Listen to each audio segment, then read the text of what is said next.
सर्वोच्च न्यायालयाने ऑलरेडी 31 जानेवारी 2026 डेट दिलेली आहे. 31 जानेवारी 2026च्या आतमध्ये सर्व निवडणुका करण्यात यायच्या. सर, एक प्रश्न असा आहे की अनेक वेळेला जात वैध प्रमाणपत्रामुळे अनेक वेळेला न्यायप्रविष्ट प्रकरणं होतात.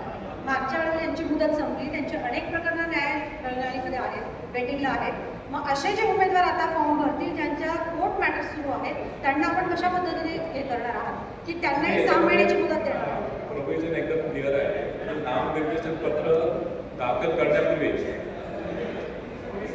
नामनिर्देशन पत्र दाखल करताना त्यांच्याकडे वैधता प्रमाणपत्र असेल तर अडचण नाही आहे. मात्र नामनिर्देशन पत्र दाखल करताना त्यांच्याकडे वैधता प्रमाणपत्र नसेल, मात्र नामनिर्देशन पत्र दाखल करण्यापूर्वी त्यांनी स्क्रुटिनी कमिटीकडे अर्ज केला असेल आणि त्याची पावती जर दाखल केली ती नामनिर्देशन पत्र त्यांचं स्वीकारलं जाईल. मात्र ते जर निवडून आले तर त्यांना 6 महिन्याच्या आतमध्ये त्यांना कास्ट व्हॅलिडिटी सर्टिफिकेट सादर करणं बंधनकारक राहील. 6 महिन्याच्या आतमध्ये कास्ट व्हॅलिडिटी सर्टिफिकेट त्यांनी दिलं नाही तर त्या उमेदवाराची निवडणूक ही रद्द होऊ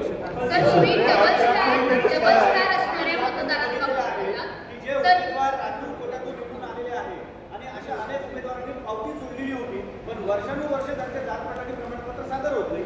सरकार सुद्धा त्यांना मुदतवाढीवर मुदतवाढ दिला जाते. पण अशा ठिकाणी राज्य निवडणूक आयोग काही कठोर निर्णय घेणार आहे का? 6 महिन्यांनी 6 महिनेच किंवा ते न्यायप्रविष्ट प्रकरण म्हणून वेळ मारून येतात. अशा वेळेला निवडणूक आयोग काय निर्णय घेतात? नाही. आता ॲक्च्युली बेसिकली नामनिर्देशनाची जी प्रक्रिया आहे ती आमच्या पदवीमध्ये आहे. एकदा तो निवडून आल्यानंतर गॅझेटमध्ये पब्लिकेशन झाल्यानंतर तिथे राज्य निवडणुकाचा रोल संपतो. त्याच्यानंतर रोल तो राज्य शासन. दुबार मतदारांच्या बाबतीत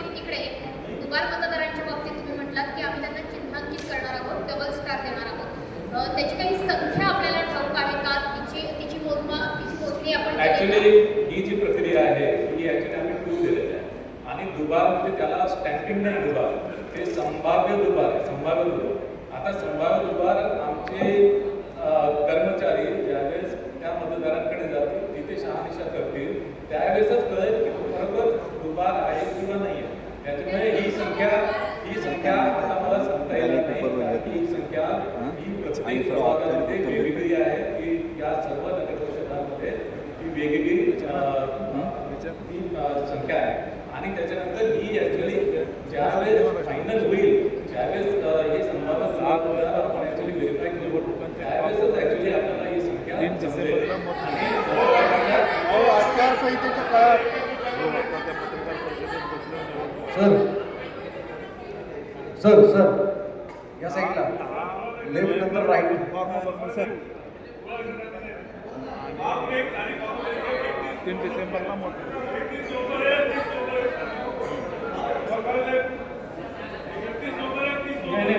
माघारी घेण्याची तारीख आहे हे बघा. अपील जिथे अपील नहीं है, आप हिंदी में बोलिए. 2 डिसेंबर जहाँ पे अपील नहीं है, जहाँ पे अपील नहीं है यहाँ पे वापस देने की लास्ट डेट है 21 नवंबर. जहाँ पे अपील है वहाँ पे नॉमिनेशन वापस लेने की मुदत है 25 नवंबर.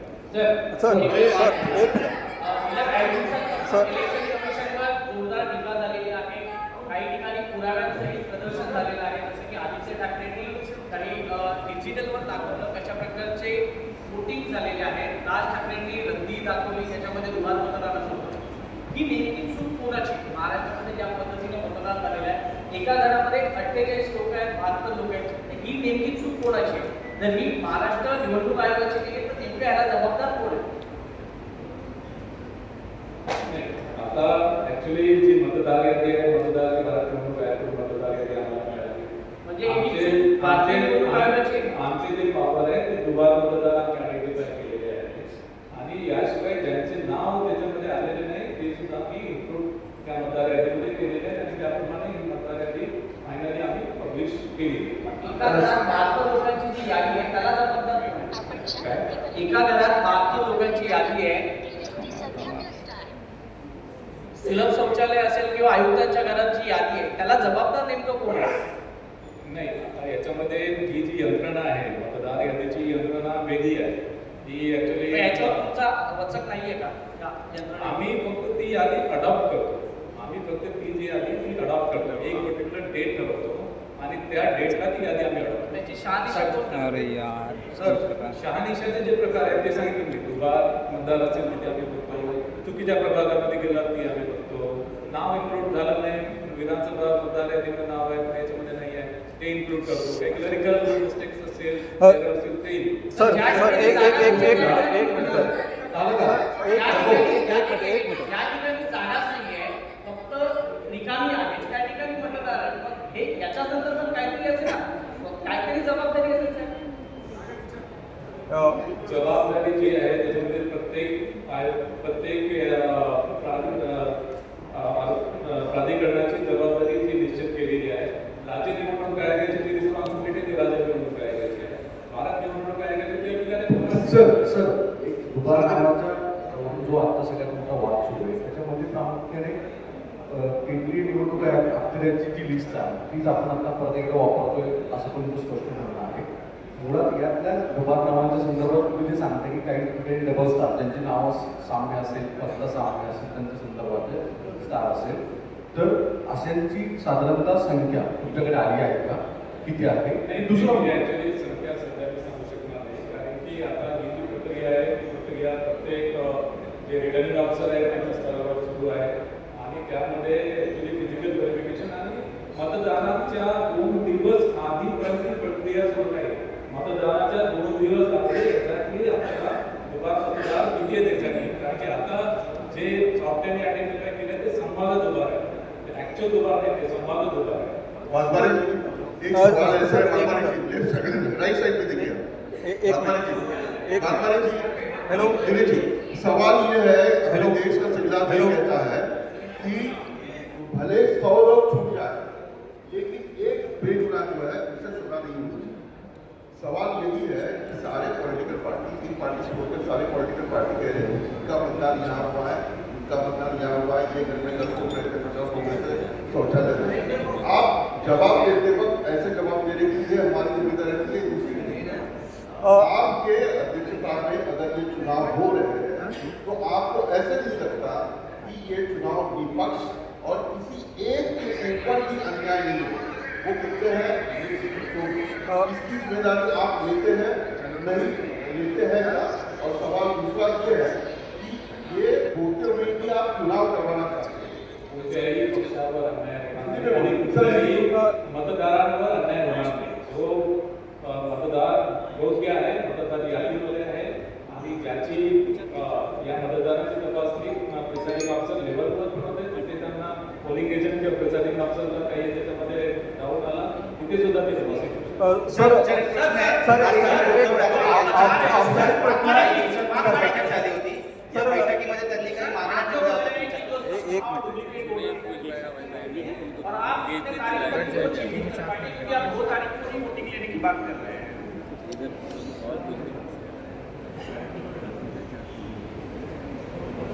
नाही, मतदानाच्या 2 दिवस आधी एक्झॅक्टली जे फिगर्स आहेत ते अभी मेरे पास नहीं. सर राज ठाकरे उद्धव ठाकरे आणि महाविकास आघाडीच्या सगळ्या नेत्यांनी तुमच्यासोबत एक बैठक घेतली होती. काही मागण्या त्यांनी तुमच्याकडे ठेवल्या होत्या, त्या तुम्ही पूर्ण करणार आहात का? आणि या बैठकीचं पुढे नेमकं काय झालं? सर्वपक्षाची बैठकीच्या अनुषंगाने आम्ही भारत निवडणूक आयोगाला प्रस्ताव पाठवलेला आहे 15 ऑक्टोबरपर्यंतची यादी द्यायला. त्यांना अजूनपर्यंत रिस्पॉन्स नाही आहे. मी आधी सांगितलेलं आहे.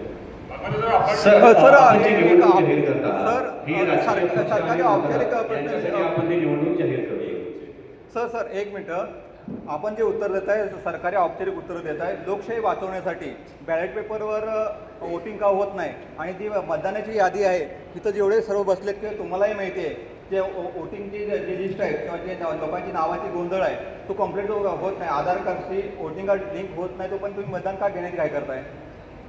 2005 मध्ये इलेक्ट्रॉनिक मशीन आपण 2005 मध्ये अधिनियमामध्ये तरतूद केली इलेक्ट्रॉनिक वोटिंग. याशिवाय इलेक्ट्रॉनिक वोटिंग व्यवस्थेसंदर्भात वेगवेगळ्या सन्माननीय न्यायालयामध्ये पिटिशन दाखल केले आहे आणि माननीय सर्वोच्च न्यायालयाने निर्वाह दिला आहे की इलेक्ट्रॉनिक वोटिंग व्यवस्थेचा वापर योग्य आहे आपल्या कायद्यामध्ये. आणि मतदानाची याद्या योग्य आहेत असं तुम्हाला वाटतं का? सर एक दुसरा प्रश्न असा आहे की सर, एक मिनिट मतदानाची याद्या योग्य आहेत का? दुबार मतदारांचा आणि नागरिकांकडून पण काही या संदर्भामध्ये आपल्याकडे मागणी केलेली आहे. राजकीय पक्षांकडून पण मागणी केलेली आहे, कारण तेच राजकीय पक्ष स्थानिक स्वराज्य संस्थेमध्ये निवडणूक लढवतात. अशा बाबतीत जर त्यांच्या मनात शंका असेल आणि आपण म्हणता की मतदार यादी ही केंद्रीय निवडणूक आयोगाकडून तुम्ही अडॉप्ट करता, तर याच्यामध्ये ज्या शंका आहे किंवा ज्या तक्रारी आहे त्याबाबत आपण केंद्रीय निवडणूक आयोगाकडे काय मत मांडलेलं आहे, त्यांच्याकडून काय मत आलेलं आहे की नाही आहे, नसेल आलं तर पुन्हा आपण त्याच्यावरती काय भूमिका घेणार? सर्वपक्षीय शिष्टमंडळाने महत्त्वाची जी मागणी केली होती की त्यांनी 15 ऑक्टोबरपर्यंत मतदार यादी मागितलेली होती आणि ती आम्ही भारत निवडणूक आयोगाकडे मागणी केलेली आहे. त्याचं उत्तर आलेलं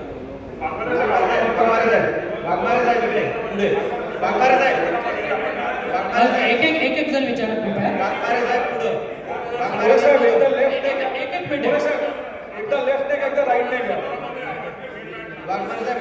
एक मिनिट सगळ्यांना विचारू द्या, बाकीचे राहिले त्यांचं उद्या सगळ्यांना एक थांबा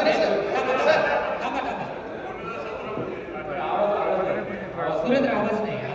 2017 मध्ये राज्य निवडणूक आयोगाने व्हीव्हीपॅटचा वापर भाजपमध्ये नांदेडमध्ये केला होता. व्हीव्हीपॅट नाही बघा, व्हीव्हीपॅट जे आहे व्हीव्हीपॅट एक नंबर 1 एक मिनिट मला उत्तर व्हीव्हीपॅट जे आहे व्हीव्हीपॅट आपल्या कुठल्या अधिनियमामध्ये नियमामध्ये व्हीव्हीपॅटची तरतूद नाही आहे. बरोबर. आपल्या काही स्थानिक स्वराज्य संस्था काही स्थानिक स्वराज्य संस्था सोडून इतर सर्व स्थानिक स्वराज्य संस्थांमध्ये मल्टी मेंबर मल्टी पोस्टची तरतूद आहे. म्हणजे महापालिकेमध्ये 4 मेंबर आहेत, नगर परिषदमध्ये 2 आहेत आणि जिल्हा परिषदमध्ये 1 विभाग 1 गण आणि अशी जी मल्टी मेंबर मल्टी पोस्टसाठी व्हीव्हीपॅट मशीन सध्या अस्तित्वात नाही आहे. सर्व स्टेट इलेक्शन कमिशनची टेक्निकल इव्हॅल्युएशन कमिटी यामध्ये स्थापन केली आणि त्या टेक्निकल इव्हॅल्युएशन कमिटीने व्हीव्हीपॅट संदर्भात टेक्निकल स्पेसिफिकेशन अजूनपर्यंत निश्चित केलेले नाही आणि या दृष्टीने व्हीव्हीपॅटचा वापर आपण या निवडणुकीमध्ये करणार नाही.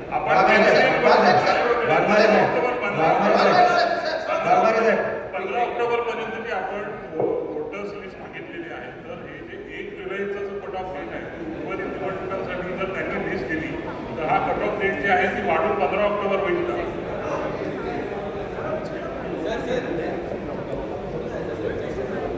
नाही, आता ॲक्च्युली 15 ऑक्टोबरपर्यंतची मतदार यादी आम्हाला प्राप्त झाली तर कट ऑफ वाढवण्याबाबत योग्य तो निर्णय आम्ही घेऊ. मात्र अजूनपर्यंत आम्हाला ती यादी काही प्राप्त सर, दुबार एक सवाल ये है कि आपने कहा कि जो डबल वोटर्स हैं उधर 2 बार स्टार मार्क करें तो अंडरटेकिंग है, उसके बाद गारंटी क्या है कि वो आदमी या उनके नाम पर कोई दूसरा आदमी जाकर वोट नहीं करेगा? यही सबसे बड़ा सवाल जो है विपक्ष की ओर से भी पूछा जा रहा है.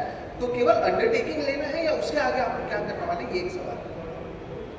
देखो, एक्चुअली बात मतदान के लिए अंडरटेकिंग तो एक है, लेकिन जो अधिनियम नियम में जो तरतूद है आइडेंटिफिकेशन के बारे में अगर कुछ यहाँ पे डाउट आता है आइदर प्रिसाइडिंग ऑफिसर को या पोलिंग एजेंट को, तो वहाँ पे समरी इंक्वायरी करने की पावर प्रिसाइडिंग ऑफिसर को. और अगर उनको वहाँ पे अगर ऐसा दिखाई दिया है कि वो जो बोगस वोटर्स है तो उसको वो वोट नहीं करते. लेकिन सर दूसरे जो पोलिंग बूथ रहेगा क्या उसको इन्फॉर्म किया जाएगा कि ये जो वोटर है वो दोनों तरफ रजिस्टर है ऑलरेडी वहाँ पे मार्क करेंगे. एग्जैक्टली वहाँ पे मार्क करेंगे. The basic demand of the opposition leaders who have met you and the CEO of the Maharashtra, they were asking for a special summary revision before to carry out this local body elections. And I think the CEO has already written a letter to the Election Commission of India. Is there any response from the Election Commission of India? If not, then why state is in a hurry to carry out these elections? Regarding there is already the state has the opposition parties have asked for a special summary revision before going ahead with this election.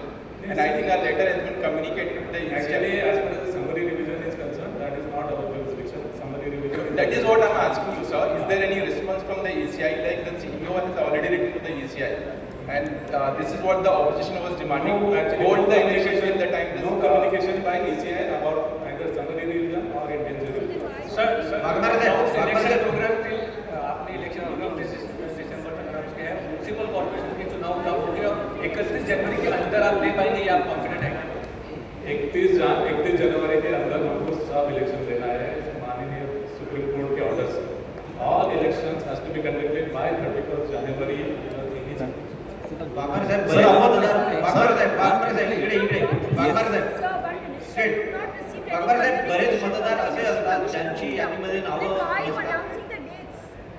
Why are you going hurrying up with the election? तुम्ही घाई का करताय वोटिंगची? Don't you think it's your responsibility to respond to जर what तुम your voting opposition is याद्याच जर नीट नाही तुमच्या saying? Why is the ECI not See, number responding? one, Honorable Supreme Court has given mandate to take all the elections before 31st January 26. I will follow that up. But that means the voters list is all haywire. There are so लोकशाही many वाचवायची आपल्याला. Appropriate measures as far as the voting list is, voters list is concerned, that are already elaborated in here.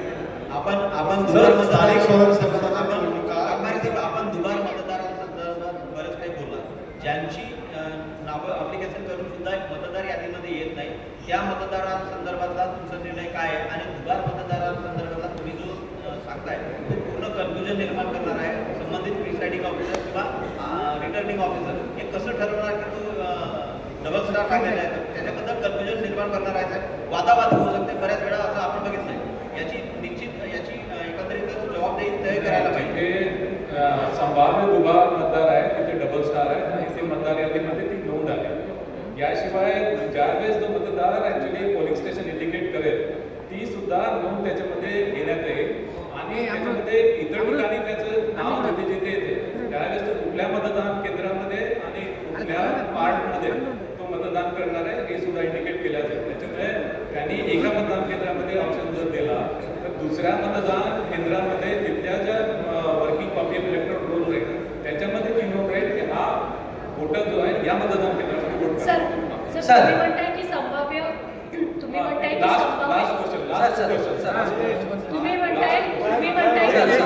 तुम्ही म्हणताय की संभाव्य मतदारांचं आम्ही cross check करतोय पण संभाव्य तुम्ही कशाच्या आधारावर ठरवत आहात आणि विरोधकांनी जी यादी दिली आहे किंवा उदाहरणं दिलेली आहेत सांगितलेलं आहे की राज्य निवडणूक आयोगाने एक ऍक्च्युली आमच्याकडे एक टूल आहे त्या टूलच्या आधारे आम्ही संभाव्य दुबार मतदार ऑलरेडी मतदार यादीमध्ये मार्क झालेले आहे त्यांना स्टार आम्ही त्याला मार्क आणि हेच टूल तुम्ही कॉर्पोरेशन इलेक्शनसाठी सुद्धा वापरणार आहात का त्याच्यासाठी झेडपीसाठी पण वापरणार आहात सर्व स्थानिक स्वराज्य संस्थांसाठी सेम टूल. मला एक प्रश्न आहे दुबार के बाद हे जे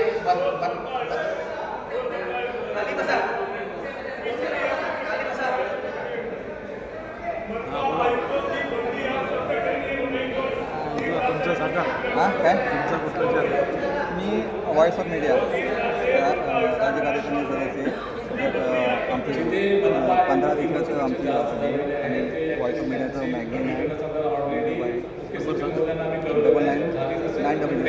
वाघमारे साहेब एक शेवटचा प्रश्न सत्ता पक्ष असा आहे सर वाघमारे साहेब